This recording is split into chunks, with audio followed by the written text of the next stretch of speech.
On 22 June 1941, Nazi Germany launched Operation Barbarossa, the largest invasion in human history. More than 3 million German and Axis soldiers smashed across the Soviet border, convinced that the Red Army would collapse in weeks. At first, it looked like they were right. Soviet armies were encircled and destroyed. Hundreds of thousands of prisoners marched into captivity. German panzers raced toward Leningrad, Moscow, and the rich oil fields of the south. So how did this story end, with Soviet troops in Berlin and the German army shattered? Today, we're going to break down how Soviet strategy, not just Russian winter or sheer numbers, systematically overwhelmed German forces on the Eastern Front. We'll look at how early failures forced the Red Army to learn fast, the rise of a unique doctrine called deep operations or deep battle, the way the Soviets used defense in depth, encirclements, and relentless counteroffensives, how deception, partisans, and industrial relocation tilted the strategic balance, and how huge operations like Stalingrad, Kursk, and Bagration finally broke the Wehrmacht's back. By the end of this video, you'll see why German commanders often admitted, sometimes with grudging respect, that they were outplanned, outproduced, and outmaneuvered by a Soviet system that became more dangerous every single year of the war. Let's begin with disaster. When German forces crossed the Soviet border in June 1941, they achieved stunning successes. They encircled enormous Soviet formations at places like Minsk, Smolensk, and Kiev. Entire Soviet armies vanished from the map in a matter of days. Why did this happen? First, the Red Army was caught in the middle of transformation. In the 1930s, Soviet theorists had developed advanced ideas about deep operations, using multiple echelons of troops to break through enemy lines and push deep into the rear. But the purges of the officer corps had killed or imprisoned many of the officers who understood this doctrine, leaving the army with inexperienced leaders. Second, Soviet forces were poorly deployed.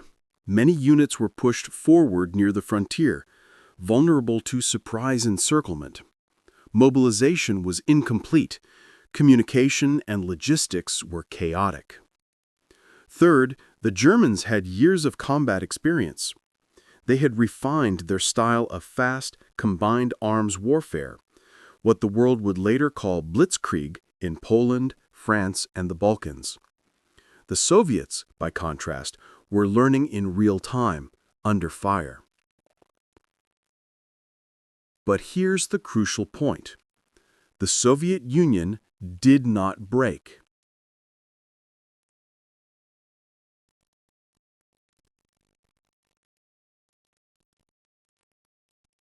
Behind the chaos, the Soviet leadership began a brutal but effective process, learning, reorganizing, and adapting. The High Command, Stavka, was created to coordinate overall strategy. New fronts, large groupings of armies, were formed and reorganized. Commanders who proved competent in battle, like Zhukov, Rokossovsky, Vasilevsky, and others, rose quickly through the ranks. And above all, Stalin and his generals made a decisive choice. They would trade land for time. Time to mobilize millions of new soldiers. Time to relocate factories. Time to turn raw recruits into hardened veterans. That trade would shape every major Soviet strategy for the rest of the war. To understand Soviet strategy, we have to look beyond the battlefield, to industry and logistics. In 1941, As German forces advanced, the Soviet government launched one of the most dramatic evacuations in history. Over 1,000 large factories and millions of civilians were moved eastward, beyond the Urals, the Volga, and into Central Asia. Entire industrial plants were disassembled, loaded onto trains, shipped thousands of kilometers, and reassembled in the Soviet interior. Conditions were primitive. Workers lived in tents and wooden barracks, but the result was staggering. By 1943, Soviet industry was producing more tanks, more artillery, and more aircraft than Germany, despite having lost huge chunks of territory and population. This industrial strategy mattered enormously on the battlefield. It allowed the Soviets to replace lost equipment faster than the Germans. It meant Soviet operations could be planned with the expectation of huge artillery and tank concentrations. It supported the reformation of entire armies after catastrophic losses. On top of that, Lend-Lease aid from the United States and Britain played a critical supporting role. Lend-Lease supplied the USSR with hundreds of thousands of trucks, locomotives, rails, food, and raw materials. Items that dramatically boosted Soviet mobility and logistics, even if Soviet domestic production still provided the majority of tanks and guns. Those American trucks, British and Canadian tanks, and endless trains of supplies meant Soviet offensives could move faster and farther than German planners often expected. So, while German forces were burning precious fuel and struggling to repair their vehicles far from home, the Red Army was slowly turning into a relentless industrial war machine, capable of absorbing horrific losses and coming back with even larger formations. This is the first pillar of Soviet strategy. Build an engine strong enough to keep fighting, even after losing battles. Let's talk about how the Soviets planned to fight, not just in theory, but in practice. Soviet military thought before the war produced a concept called deep operations or deep battle. The basic idea was this: don't just hit the enemy at the front line. Attack all the way through his defenses, tactical, operational, and strategic depths, with multiple layers of forces. Break the front, then flood the breach with mobile units that hit rear areas, HQs, rail lines, supply depots, and reserves. This was different from the German focus on a narrow Schwerpunkt, one concentrated point of attack. Soviet deep operations emphasized several blows, launched along a broad front, making it harder for the enemy to predict and react. In a typical Soviet operation, first echelon, rifle divisions and supporting tanks would smash into the front line using massive artillery barrages to tear open defenses. Second echelon, tank and mechanized corps would exploit the breakthrough, driving deep into the rear to encircle enemy forces and seize key roads and railways. Follow-up echelons. Additional armies would widen the breach, destroy isolated pockets, and push the front line further west. This doctrine took time to apply effectively. Early in the war, the Red Army lacked training, radios, vehicles, and experienced officers to pull off such sophisticated operations. But by 1943-44, the Soviets began conducting deep operations on an enormous scale, coordinating multiple fronts and armies. Crucially, Soviet strategy accepted heavy losses as the price of these operations. Instead of seeking elegant, low-casualty maneuvers, planners were willing to saturate an area with guns, tanks, and infantry, grinding down German formations until they could no longer hold. To the German soldier at the front, this felt like a wave that never stopped. Even if you repelled the first assault, another would come. If you stopped the tanks, artillery would pound you. If you pulled back, you might find Soviet tank corps already racing into your rear. Deep operations turned the Eastern Front into a battlefield where German tactical skill was not enough. The Soviets were building a system designed to break the Wehrmacht at the operational and strategic level. German doctrine relied on speed, momentum, and concentrated force. So the Soviets asked a simple question. What if we make the Germans attack again and again, into prepared defenses, and bleed them dry? From late 1942 onward, Soviet commanders increasingly used defense in depth. Multiple defensive belts, trenches, bunkers, and strongpoints, massive minefields and anti-tank obstacles, reserves positioned for immediate counterattacks. Nowhere is this clearer than at the Battle of Kursk in summer 1943. Expecting a German offensive against the Kursk salient, the Soviets prepared one of the most heavily fortified regions in history.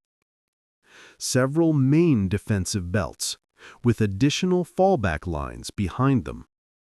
Hundreds of thousands of civilians digging thousands of kilometers of trenches. Nearly 1 million mines distributed along the front. The idea was simple but deadly. Let the Germans attack into prepared positions. Force their tanks to slow down, bunch up, and lose momentum. Use anti-tank guns, artillery, and dug-in tanks to destroy them. Once German spearheads are weakened and disorganized, launch counteroffensives with fresh Soviet reserves. At Kursk, this worked almost perfectly. German panzer divisions smashed forward, but instead of breaking through, they were absorbed by layers of defenses, losing irreplaceable tanks and veteran crews.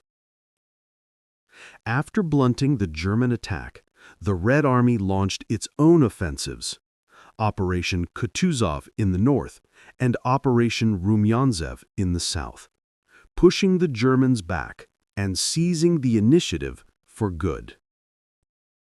From this point onward, Germans rarely had the strength for major offensives in the east. The strategic momentum had shifted. If defense in depth showed how the Soviets could bleed German attacks, the Battle of Stalingrad showed how they could destroy an entire army using operational encirclement. By late 1942, German 6th Army was locked in brutal street fighting inside Stalingrad. Instead of bypassing the city, Hitler demanded it be taken house by house, factory by factory.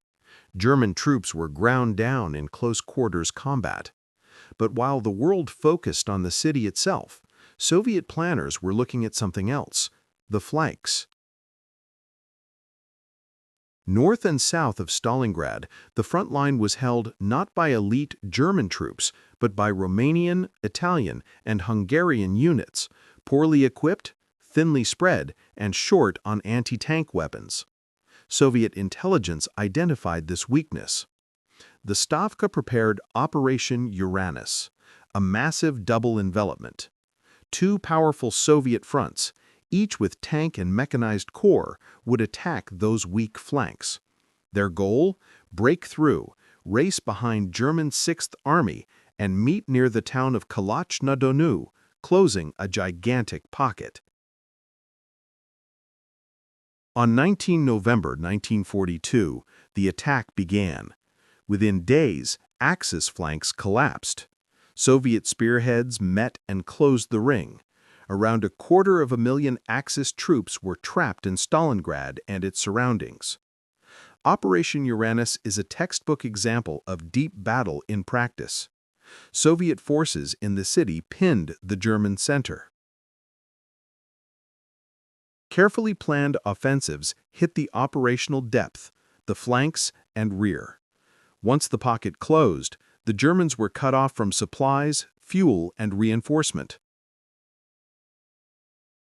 Instead of immediately storming the pocket, the Soviets tightened the noose, using artillery and winter to weaken the encircled forces before finally crushing them in Operation Ring in early 1943. The result? The destruction of German Sixth Army, a huge psychological blow to the Wehrmacht and Hitler's prestige, a permanent shift in the balance of power on the Eastern Front. Stalingrad proved that Soviet strategy could not only stop a German offensive, but turn it into a catastrophic defeat. Another pillar of Soviet strategy was something less visible, but incredibly powerful: Maskirovka, military deception. Maskirovka included camouflage, fake radio traffic, dummy tanks, guns, and airfields, false rumors and controlled leaks, strict control of movement, and radio silence before major operations. At Kursk, dummy airfields and concealed deployments tricked the Germans into misjudging Soviet strength. German estimates significantly underestimated the number of Soviet tanks and reserves waiting behind the front. In Operation Bagration in 1944, Maskirovka went even further. The Soviets convinced German high command that the main summer offensive would come in the south, in Ukraine, not against Army Group Center in Belarus. They did this by conducting visible troop movements and attacks in the south, spreading disinformation, and concealing the massive buildup in Belarus with strict radio silence and camouflage. When Bagration finally began on 22 June 1944, the Germans were caught off guard. Army Goods Center was thinly manned, short on tanks, and lacked reserves. Soviet forces smashed through on a broad front, encircling and destroying large German formations. By the end of the operation, Army Group Center was effectively annihilated, with hundreds of thousands of casualties and dozens of divisions wiped out. It was Germany's greatest defeat of the war, even larger in scale than Stalingrad. Maskirovka turned Soviet strategy into a kind of grand illusion. German commanders often didn't know where the main Soviet blow would fall until it landed. Soviet strategy didn't stop at the front line. Behind German lines, another war was raging, a partisan war. Soviet partisan units blew up rail lines and bridges, attacked convoys and supply depots, sabotaged communications and fuel dumps, gathered intelligence for the Red Army. By 1943, more than 100,000 partisans were operating across occupied Soviet territory, especially in forests and marshlands. Their actions forced the Germans to devote tens of thousands of troops, police, and security units just to guarding supply routes and rear areas. During major operations, partisan activity was often coordinated with frontline offensives. For example, in the lead-up to Operation Barbarossa, partisans launched widespread attacks on rail networks in Belarus, making it even harder for German forces to move reserves or retreat in an orderly way. This meant that when Soviet deep operations pierced the front, German units behind the lines were already operating in a hostile, unstable environment. Their supply trains could be ambushed, railroads might be cut without warning, rear headquarters could be attacked at night. Partisan warfare was not the main reason for German defeat, but it was an important force multiplier. One more way Soviet strategy attacked the Wehrmacht as a system, not just as a line of trenches. By 1944, the Red Army had become a very different force from the one that staggered under German blows in 1941.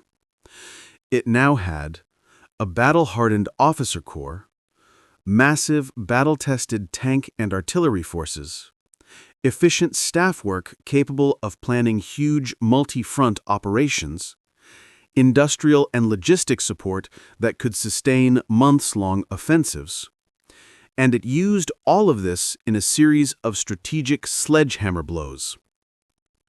Operation Bagration. As we've seen, Operation Bagration in summer 1944 targeted Army Group Center in Belarus. The Soviets deployed multiple fronts, essentially entire mini-theaters of war, in a coordinated assault. Key features of Bagration: broad front attacks that overwhelmed German defenses everywhere, not just in one sector; massive artillery preparation, including rocket artillery; extensive use of tank and mechanized corps to exploit breakthroughs; close coordination with partisan attacks in the rear. Within weeks, German defenses collapsed. Cities like Vitebsk, Mogilev, and Minsk were liberated. Dozens of German divisions were destroyed or shattered. Army Group Center essentially ceased to exist as a coherent fighting force. The march to the Vistula and the Oder. At the same time, other Soviet offensives in Ukraine and Poland pushed German forces westward. The Red Army reached the Vistula River, establishing bridgeheads in Poland. Soviet forces advanced through the Baltic states, isolating German armies in the Courland pocket. By early 1945, new offensives, like the Vistula-Oder operation, punched from Poland all the way to the Oder River, barely 70 kilometers from Berlin. These operations followed the same strategic pattern: Maskirovka, to conceal preparations and mislead the Germans; concentrated artillery and air power at selected sectors; breakthrough by infantry and supporting tanks; rapid exploitation by tank armies into the operational and strategic depths; encirclement or fragmentation of German formations, followed by destruction in pockets. German units already depleted and short on fuel simply could not match this level of operational tempo.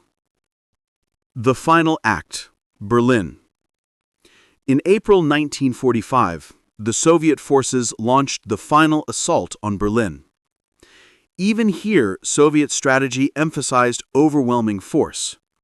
Huge artillery concentrations, multiple fronts attacking from different directions, a willingness to accept heavy casualties to achieve rapid victory. By May 1945, the war in Europe was over. The same Red Army that had been driven back to the gates of Moscow in 1941 now occupied Berlin, Vienna, and much of Eastern and Central Europe. The strategic contest on the Eastern Front was decided. So, when we ask, how did Soviet strategies overwhelm German forces, we're really asking how a state that almost collapsed in 1941 ended up smashing the most feared army in the world. The answer is a combination of factors, but all tied together by strategy.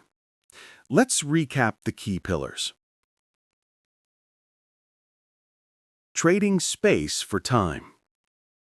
The Soviets absorbed catastrophic losses in 1941-42, but refused to surrender. They bought time to mobilize manpower, relocate industry, and reform their command structure. Industrial and logistic power. The evacuation and rebuilding of industry east of the Urals allowed the USSR to outproduce Germany in key areas like tanks and artillery. Lend-Lease aid provided crucial trucks, locomotives, and supplies that supercharged Soviet mobility and logistics. Deep Operations Doctrine. Soviet strategy aimed not just to win battles, but to break the entire enemy system, front, reserves, and rear. Encirclements like Stalingrad and vast offensives like Bagration show this doctrine in action. Defense in depth and attrition. At places like Kursk, the Soviets used layered defenses, minefields, and artillery to wear down German spearheads before counterattacking. Maskirovka and partisan warfare.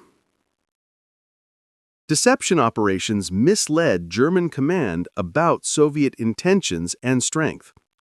Partisans disrupted logistics, stretched German resources, and supported major offensives.